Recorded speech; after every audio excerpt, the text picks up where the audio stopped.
بەڵازان بەردەوام دەبین تەوریەکەمی گفتوگۆکانمان دەست پێ دەکەین باس لە هەڵبژاردنەکانی تورکیا و تازەترین بەرەو پێشچوونەکان یاخونێترین پێشهاتەکان لە هەڵبژاردننی تورکیا و بانگەشەکان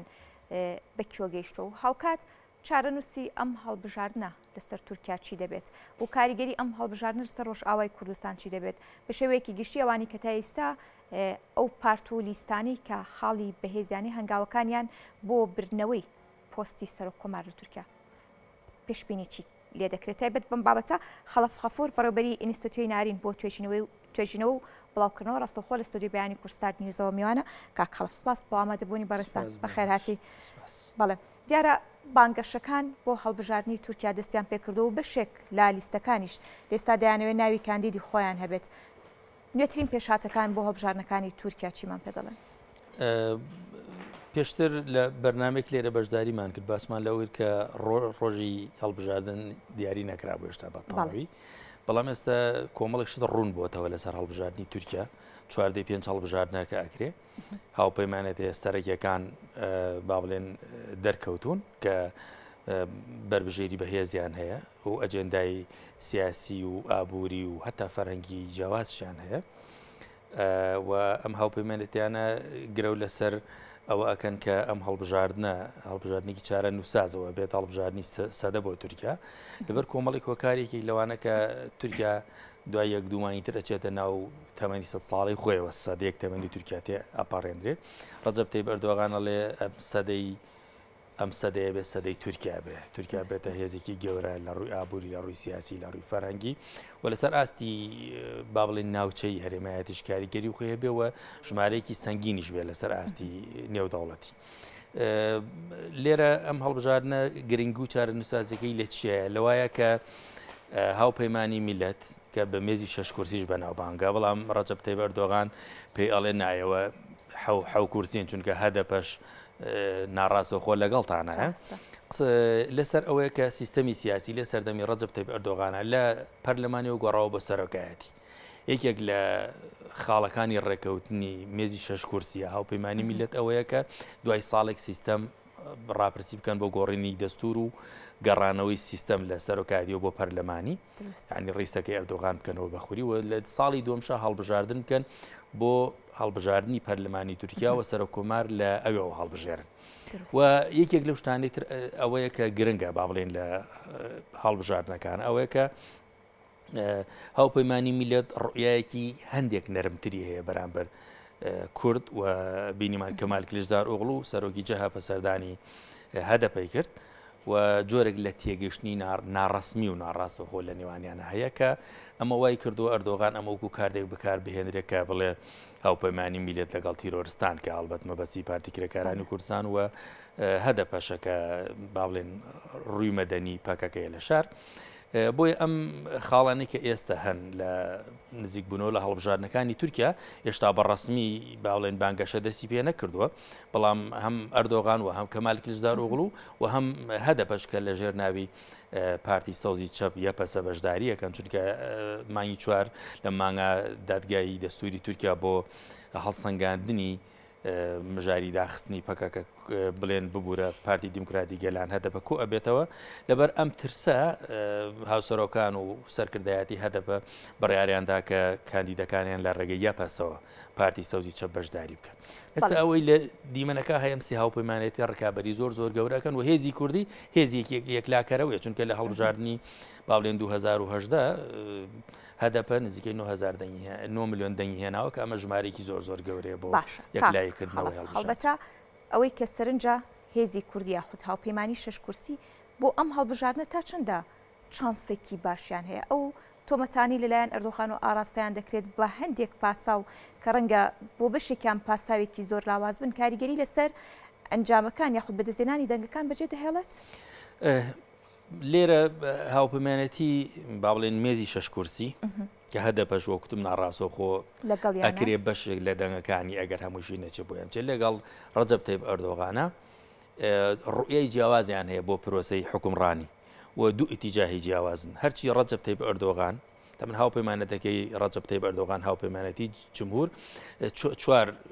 هێزی سیاسی تایە ڕەجەب تەیب پارتی داد و گەشەپێدان ئەکەپە و پارتی بزوتنەوەی نەتەوەی مەهەبە و پارتی ڕەفاهی نوێ کە کوڕەکەی نەجمەدین ئەربەکانی با بڵێن کۆچ کرد و ناوی فاتح ئەربەکانە سەرۆکایەتی ئەکاوە ئەمانە با بڵێن خاوەندارەتی لە ڕەوتی ئیسلامی سیاسیەکەن لە تورکیا کۆمەڵێک هێزی ئیسلامی هەیە ئیسلامی سیاسی هەیە ئیسلامی کۆمەڵایەتی هەیە ئیسلامی دەوڵەتیش هەیە و ئیسلامی خەڵکیش هەیە کە برتین لە سۆفێکان و کۆمەڵێن لەم تەوەجوهانە ئەو ئیتیجاهەی ئەردۆغان زیاتر هێزە ئیسلامیەکانی لە دەور کۆبۆتەوە و هەندێک بانگەشی قەومیشەکەن و باس لەو ئەکەن کە ئەوان ئەتوان ڕێبەرایەتی تورکیاکەن و لە ماوەی 20 ساڵاشتی زۆر گەوریان بۆ تورکیا کردووە لە بواری ئابووری لە بواری کۆمەڵایەتی لە بواری سیاسی بەڵام لە ڕاستیشە هەر لەسەر دەستی ئەوان ئێستا مەسەلەن ئازادی سیاسی ئازادی ڕۆژنامەوانی تەزک بۆتەوە تورکیا بە زیندانی ڕۆژنامەنووسان ناسراوە و مثلەن اقتصادی تورکیا لیرەی تورکی هاتووەتەوە تا ئەندازەی سفر هاتووەتە خوارەوە اقتصادی تورکیا اقتصادێکی زۆر داتەپیوە لە ئێستاە و هەروەها یعنی بوومە زەمین لەرزەکەی شەشی دوی ئەم ساڵ کە هەرەمان مەڕەش کاریگەری زۆر گەورەیەکی لەسەر ئەردۆغان هاوپەیمانێتەکەی تر کە بریتین لە باوڵێن جەهەپە و ئی پارتی و دێڤا پارتی و ئایندە پارتی و پارتی دیموکرات و ئەمانە لە ڕاستی هاوپەیمانەتێکی کاریگەرترن لە ئێستاە چونکە ئەمان ئۆپۆسیۆن و خۆیان و قوربانی نیشانەدەن و پێیان وایە ئەم حکومڕانێ ئەگەر بکەوێتە دەستی ئەوان یا بیخەنە دەستی ئێمە توانین شتی باشترتان پێشکەش بکەین ئەگەرچی جەهەپە ئەزمموی فەرمانڕەوایی هەیە لە ساڵانی لە 20ەکان و 23ەوە بیگرە هەتاوەکو هەفتاهشتاکانیش تایە بووە بەڵام تاکلایانە جگە لە 23 بۆ 38 کە تاکلایانە فەرمان ڕەوایی کردووە ئەزمموی جەهەپەش ئەزممونێکی زۆر سەرکەوتو نییە بەڵام یعنی ڕوونە لای هەموو کەس کە ئەو هێزانی لە ئۆپۆسیۆن زیاتر دەرفەتی قسەکردنیان هەیە و ڕەخنەگرتنیان هەیە و واتوانن پرۆژەش بخەنە ڕوو کە ئەگەرچی ئەو پرۆژانش پێیان جێبەجێ نەکرێت ئەم هاوپەیمانێتێ بەپی ڕاپرسیەکان تا ئێستا هاوپەیمانێتی میلەت تا ئێستا نزیکەی 9 بۆ 15 ڕاپرسی کراوە با بڵێن زۆرینی ڕاپرسیەکان باس لە شکستی ئەردۆغانەکەن و بە ژمارێکی زۆر گەورە ینی بۆ نمونە دامەزراوی میترۆپۆل هەیە کە یەکێکە لەو دامەزراوانەی خاوەن سەنگ و قورسایی خۆیەتی و تا ئەندازی زۆر پێشبینیەکانی نزیکە لە دەرەنجامەکانەوە باس لە شکستی ئەردۆغانەکە و کۆمەڵێ با بڵێن دەستگای ڕاپرسی تریش جگە لە 1-2 سنتەری ڕاپرسی کە ڕوونە لە ئەردۆغانەوە نزیکن و ئەنجامەکان پێچوانە کردوێتەوە ئەوەی دیمەنەکە هەبێ ئێستا پرۆژەکان جیاوازن کەسێکەکان جیاوازن ململانەکان قورسن و ڕاپرسیەکان پێمان ئەڵێن کە ئەگەر لە گێمی یەکەمیشە کە لە گێمی یەکەمشە باس لەوە کرێت کەمال کلیزارۆغڵ و 48 بێنێ و ئەردۆغان 41 بێنێ کە ئەگەر 50 زایدێک نەبێت لە جەولەی یەکەمی با بڵێن هەڵبژاردنەکانە ناتوانن نابنە براوە نابنە سەر حکومەت بەڵام لە گێمی دووەمە هەر کاندیدێک هەر بەربژێرێک زۆری نەبێنێ ئەبێتە سەر حکومەت و زۆرینی پێشبینیەکان باس لەوەکەن کە کەمال کلیزارۆغڵ و 58-59 هێنێ ئەردۆغان 41 لە سەد هێنێ کە ئەم ڕێژێ 18% 17% 15% با بڵێن جیاوازێکی زۆر باشە لە نێوان پارتەکانە جەمسەری ململانەکان چیمان پێ دەڵێن دابەشبوونێکی زۆر قۆڵ هەیە لێرە من ئەگەر 1-2 نمونە باس بکەم سەبارەت بەوە مەسەلەن دەستێوەردانی ئەردۆغان هەیە لە ڕۆژاوی کوردستان لە با بڵێن لە سووریا زۆر لە 2011ەوە کە شۆڕش لەوێ دەستی پێکرد ئەردۆغان ئیدعای کەوتنی ئەسەدی کرد و زۆر بە قورسیش هەتا حکوومەتی کاتی لە ئێستا حکوومەتی کاتی سووریا هەیە لە تورکیا بەڵام ئێستا بە جۆرێک لە زۆرەکان بایداوەتەوە بۆ ئەوە و باس لەوە ئەکرێت کە بڵێن ئاوارەکان ئەگەڕێنرێتەوە و ئەمە لەلایەن با بڵێن پاوپەیمانی میلەتەوە بە جۆرگ لە جۆرەکان دژی ئەردۆغان بەکارهێنرێتەوە و وەکو سازشێک لە پێناو سەرکەوتنا بۆ یەکێک کە تۆ دوێنێ بە دژمن دەزانی ئێستا با بڵێن بیکەیتەوە دۆست لەبەرەوەی با بڵێن وەکو کارتی سەرکەوتن لە دیبلۆماسەتی دەرەوە بۆ ناوخۆ بەکاری بهێنە چونکە یەکێک لەو سیمایانەی سیاسەتی ئەردۆغان لە ماوەی 20 ساڵی ڕابردووە ئەوەیە کە سەرکەوتنەکانی لە دیبلۆماسیەت لە دەرەوە بەردەوام تەوزیف کردوتەوە بۆ هەڵبژاردنە ناوخۆیەکان بۆ پرۆسانێک کە لە هەتا لە حەزبەکەی خۆشی ینی زۆر گۆڕانکاریەکە سەرکردایەتێکی بێدەنگی دروست کردووە خاڵێکی ترکە لە نێوان ئەم دوانە هەیە کە زۆر جێگەی قسە لە سەرکردنە و وەکو تۆمەت بەرامبەری یەک بەکاری هێنەوە مەسەلەی دۆزی کووردە لێرە بە ناخۆشحاڵیەوە لە هەردوو هاوپەیمانێتەکە دوو هێز هەن زۆر دژی کوردن لە هاوپەیمانەتی جمهوری ڕەجەب تەیب ئەردۆغان پاتی بزوتنەوەی نەتەوەی هەیە بە سەرۆکایەتی دەوڵەت باخچەلی ئەم پارتێکی نەتەوەی زۆر توندڕەوە یعنی نەک مامەڵەکردن لەگەڵ دۆزی کورد بەرکو بوونی کوردیش ڕاتەکاتەوە و هەدەپە پەکەکە هەمووی بە تیرۆریست دەزانێ و بە زمانی کوردی قسە بکە بە تیرۆریستی ئەزانێ لە هەناوی پارتی بزوتنەوەی نێتەوەیە لە با بڵێن 2010 کۆمەڵێک جابوونەوە بە سەرۆکایەتی میراڵ ئاکشنەر کچێکی پێڵێن خانمە پۆڵاینەکەی سیاست لە تورکیا ئێستا پارتێکی هەیە بە ناوی پارتی باش ئی پارتی بە تورکی پێڵێن ئی پارتی تقریبا 5-6 کورسی لە پەرلەمان هەیە بەڵام مەزەن دەکرێت کورسی زیاتر بێنێ چونکە ژنێکی زۆر بەهێزە حزبێکی یەکگرتووی هەیە و خیتابی زۆر ڕوونە کەوتم بە ناخۆشحاڵی و ئەم ئی پارتێ زۆر دژی کووردە یعنی 5 هێزەکەی تر پێیان وابوو بۆ ئەوەی شکست 100% شکست بە ئەردۆغان بێن ئەبێ هەدەفەشیان لەگەڵ بێنێک هەدەبە هەموو ئەو هێزانەی دژی ئەردۆغانن لە کەسایەتەکان و لە ڕێکخراوەکان و لە مامۆسایانی زانکۆ لە هێزەکانی تر بێن لەم مێزا کۆبنەوە بەڵام میراڵ ئاکشنە ڕەتی کردەوە ئەڵێ بەشداری هەدەبە لە مێزی 6 کورسی واتە ئەوەی کە ئی پارتی با بڵێن ئەم هاوپەیمانێتی و ئەم مێزە جێهێڵێ کە ئەمەش هەر ئەوە نییە کە ئی پارتی بچێتە دەرەوە چونکە ئی پارتی و میراڵ ئاکشنەر تا ئەندازەیەکی زۆر گرە لەسەر شەقامینەتەوەی تورکیەکەن ئەو حزبێکی ئەوان ماپە لێ جیابوونەتەوە یانێ زۆرترین دانکان بەلای خۆیان بێنن بۆ ئەمەش میراڵ ئاکشنەر وەکو دەوڵەت باخچەلی ناشارێتەوە کە ئاڵێ هەدەپە پەکەکە تیرۆریستن ئێمە نابێ مامەڵیان لەگەڵا بکەین ئەبێ دایان بخێن ئەم مۆزوع ئاوم بابەتی ئابورژێکێکە لەو بابەتانی کە زۆر گرێوی لەسەرگرێ ئەردۆغان دەستی کردوەتە با بڵێنکردنەوەی پرۆژە ئەمانە بەڵام بە ئۆپۆسیۆنی ئێستا ئۆپۆسیۆنێکی تا ئەندازەیەکی یەکگرتووە ئەگەرچی جۆرێک لە کێشەشان تایە تا ئێستا بەڵێ کاک خەڵف کاتە کاریگەری ئەم هەڵبژاردنە لەستە ڕۆژئاوای کوردستان چی دەبێت کاریگەرەکەی ئەوەیە کە هەردوو لایەن نایەنەوە مامەڵەیەکی یاساییانە تەندروستانە لەگەڵ ڕۆژاوی کوردستانە بکەن و ئەو هێزەی لەوێ هەیە هەردوو لایەن پێیان وایە ئەمە هێزی تیرۆریستین با بڵێن پارتی یەکێتی دیموکراتیک پێدەوە هەپەگە و یەپەگە و ئەمانە هەموو ئەوان ڕەتی ئەکەنەوە کە ئیدارێکی کوردی هەبێ لە ئێستاە هیچ جۆرە سازشێک نابێنێ بەرامبەر ڕۆژاوی کوردستان بەڵام بەهێزبوونی ئەردۆغان ئەکیت زەرری ئەبێ بۆ ڕۆژاوی کوردستان چونکە ئێستا ئەو جۆرە لە تەنەزلەی بۆ ئەسد ئەیکا بۆ ئەوەیە با بڵێن وەکو کارت بۆ سەرکەوتنی خۆی بەکاری بهێنێتەوە و ئێمە بیرمان نەچێنی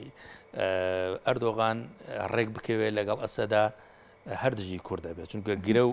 با بڵێن ئێستا 65% خاکی تورکیا بەدەست بەشار ئەسەد و حکوومەتەکەی وێتی ئەو 35 تری بەدەست بەشێکی بەدەست کوردەوەیە بەدەست هەندێکی هەر بەدەست داعشەوەی تاوەکو ئێسەوە هەندێکی بەدەست ئەو هێزانەوەی کە لە ئەردۆغانەوە نزیکن و حکوومەتی کاتی بۆ دروستکردن و هێزی ئیسلامی زۆر پەرگیر و تندڕەون و ئەوانش بوونی کوڕەتەکەنەوە بینیمانیانی لە کەسەر ئاگری نەورۆز 3-4 کوردیان کوشت لەو ناوچە کوردیانێک کە بەدەستیانەوە لەبەرەوە هەر ڕێکەوتنێک بکرێتی لە بێهێزیوە بێ ئەردۆغان با بڵێن لەگەڵ ئەسد بیکە ئەسد مەرجی ئەوەیەم ئیدارە کوردێ نەمێنێ و ئەگەر ئەردۆغان لە منتەڵەقی بەهێزەوەی بیکە بە هەمان شێوە بەشار ئەسد مەرجی ئەوەیە کە ئیدارەیەکی کوردی نەمێنێ و ئیلا لەوەچێت لە ژێر کۆمەڵێک کاریگەری نێودەوڵەتی و هەرێمایەتی و هێزە هەندێک مافی وکو قسەکردن و پێدانی جنسیت چونکە ئێمە یعنی ڕوون و ئاشکرایە کە کوردانی ڕۆژاوی کوردستان تاوەکو ئێستا ناسنامەیان نییە یعنی وەکو کۆزی ئاوارە و کۆچەری و نازام قەرەج و ئەو جۆرەشتانە مامەڵیان لەگەڵا کرد کاک خەڵف بە شێوەیەکی گشتی کاریگەری ئەم هەڵبژاردنە لە نێولایەنە سیاسیەکان لەسەر هەرێمی کوردستان ئەمە کاریگەریەکەی بە دیاریکراوی چی دەبێت؟ ئەزانی ئەتوانین پرسیارەکە پێچوانە بکەینەوە ینی بۆ نمونە ڕۆڵی هێزە کوردیەکان چییە لە مامەڵەکردن لەگەڵ هەڵبژاردنەکانی تورکیا ئێمە بینین هەرێمی کوردستان دابەش بووە بۆ دوو زۆن تامان بە ناخۆشحاڵی و ئەمەشیان هێزێکیان نزیکە لە تورکیا کە پارتی دیموکراتی کوردستانە و هاوپەیمان و پشتیوان و نازانم هاو ئاواز و نزیکە لە ڕەجەب تەیب ئەردۆغان و بەرنامەکەی و هێزی تر هەیە کە یەکێتی نیشتمانی کوردستانە لە ڕۆژاوی کوردستان و لە هەدەپە و پەکەکەەوە نزیکەوە بینیمان لە چەند ڕۆژی ڕابردووە هێرشکردنە سەر فڕۆکەخانی سلێمانی بەشێک بوو لەوەی کە بۆ نمونە کاک بافڵ پەیامی نرد بۆ نەورۆزی ئامەد و باسی لە کوردستانیانەمان و داوای لە ئەردۆغان و لە هەموو حکوومەتەکان کرد هەموو ئەو سەرۆکە کوردانی هەموو ئەو با بڵێن کارزما کوردیانی هەر کوردێکی ئاسایش نەبە کارگوزارێکیش کورد بێ کورد کە گیراوە داوای ئازادکردنیانی کرد یعنی با بڵێن زانیاری هەبوو کە پارتی وە لە ڕێگەی کۆمەڵێک بەرپرسەوە هاوشانی ئەکەپە دەستی کردوتە با بڵێن بانگەشە ئەوش لە ڕێگەی سەردانیکردنی وەفتەکانیان بۆ لای با بڵێن سەرۆک عشیرەتەکان چونکە لە ناوچە کوردەکان تاوەکو ئێستا با بڵێن مەسەلەی عشیرەت و خێڵەکی و ئاین زۆر بە کاریگەری هەیە بۆ مامەڵەکردن لەگەڵیان و ئەوەی کە دەنگ بۆ ئەردۆغان دەنگ کۆ بکەنەوە و بینیمان لە ماوەکانی ڕابردوشە هەر وەفدی پارتی حکوومەتی هەرێم لە سنووری ئیدارەی سەوز هەڵبژاردنەکانی تریژانی بە جۆرێک لە جۆرەکان بەڕاستەوە خۆ بەناڕاستەوە بەشداریان کردووە. ئەمە ئەگەر ئەوەی لەگەڵا بواە کە ڕۆڵیان هەبواە لە چارەسەرکردنی دۆزی کورد لەوەی ئەردۆغان دان بنێ بە با بڵێن مافەکانی کووردا زمانی مافی سەردانی وەفتەکانی پارتی و حکوومەتی هەرێم ئەگەر یەکێتیش لەگەڵا بواە بۆ ئەوە بواە کە سەرکردەکانی کورد ئاسانکەن ئازادکەن با بڵێن فشارەکان لەسەر هەدەبە دوور بخەنەوە و ڕۆژنامەنووسەکانمان سزن نەکەن و هێرش نەکەن بۆ سەر قەندیل بۆ سەر ڕۆژاوی کوردستان بۆ سەر سلێمانی و کوردی بێتاوان نەکوژن ئەمە شتێکی باش بوو بەڵام ئەکید ئەمە کاریگەریەکی نەرێنی خراپی ئەبێ کە هێزە کوردەکان لە باشووری کوردستان بەم شێوەدا بەشبوون و هەرچی یەکێتی شیانی ڕوونەکە ئێوێ هەدەپە سەرکەوێ و هەدەپەش خۆیان بانگەشی ئەوە ئەکەن کە کار ئەەکەن بۆ بەدەستێنانی 100 کورسی لە کۆی 600 کورسی لە بابلێن لە پەرلەمانی تورکیا. بەڵێ کاک خەڵف ئەگە بکەین سەر ئەو ڕاپرسیانی کە باس کە زۆرینی ڕاپرسیەکان لە شکستی ئەردۆغانە لە ڕاپرسیەکان جگەل لەلایەنە ئابوووریەکەی کە ئێستا بۆ نمونە بەشێکی زۆر لە هاوڵاتیانی تورکیا بە هۆکاری سەرنەکەوتنی ڕۆدۆغان دانن ئازادی ڕادربڕین و کۆمەڵێک بابەتی دیکەیە ئەمە شکست دەبێت بۆ ئەردۆغان؟ ئەمە یەکێک لەو شتانەیە کە وەکو خاڵی بێهێز بۆ ئەردۆغان هەژمارەکرێت بۆ نمونە لە چەند ساڵی ڕابردووە یاسایەکیان دەرکردووە لەژێر ناوی یاسای سوکایەتیکردن بە سەرۆکی وڵات ئەگەر یەکێک بۆ نمونە ڕەخنەیەک بگرێ کە ئەمە تامە شتێکی مەتاتیە با بڵێن ئەوانەتوان تەفسیری جیاوازی بۆ بکەن وەک چۆن لە یاسای ڕۆژنامەوانی و لە یاسای تیرۆر لە هەرێمی کوردستانە شتێک هەیە بە ناوی بەرژەوەندیە نەتەوەیەکان و نازام بەهانەتەوەیەکان ئەتوانی بە گوێرەی دادوەرەکە تەفسیری جیاوازی بۆ بکە ئێستا دەیان کەس دەیان ڕۆژنامەنووس دەیان سیاسی لەسەر ڕەخنەگرتن لە ئەردۆغان کە ئەو ناوێن ناوە حاکمەکانی نزیکی خۆی ناوێن ناوە سوکایەتی لە زیندانەکانان بۆ نمونە یەکێک لەوانە